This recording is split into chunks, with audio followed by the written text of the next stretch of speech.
was in the content and activism room, and I admit I kind of was blowing my stack. I was losing my cool. Sometimes I get a little excited, but this really upsets me, what's going on up there on the Hill.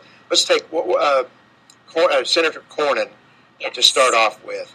What has he done this week? His bill is called the STAR Act, which stands for Securing Talent America Requires to Compete in the 21st Century. STAR, okay. STAR. And we don't have any American stars, but foreign students are stars. Another note on unemployment, 1/2 of all recent college grads are or underemployed. Oh. They define themselves. Not in the, not really in the workforce. No. Yeah. And these are recent college grads. And being a recent college grad, that's really scary.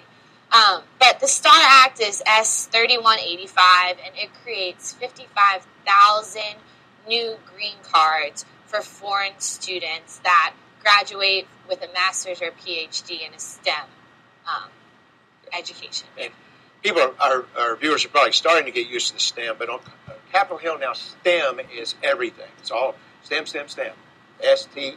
Science, technology, engineering, medical. Is it mathematics? Mathematics. You're right. It's not medical. Thank you. Welcome.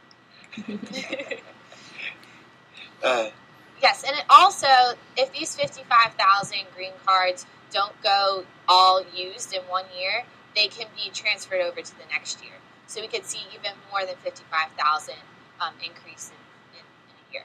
So, all right. So that's the STAR Act. That's Senator Cornyn from Texas. Now, he's introduced that by himself? Yes, and he doesn't have a co-sponsor yet on that. Okay. And then, was it today that we just found out about Lamar Alexander's? Yes. This is called the Smart Jobs Act. And this stands for Sustaining Our Most Advanced Researchers and Technology. Is the word "our" actually the name? I don't know.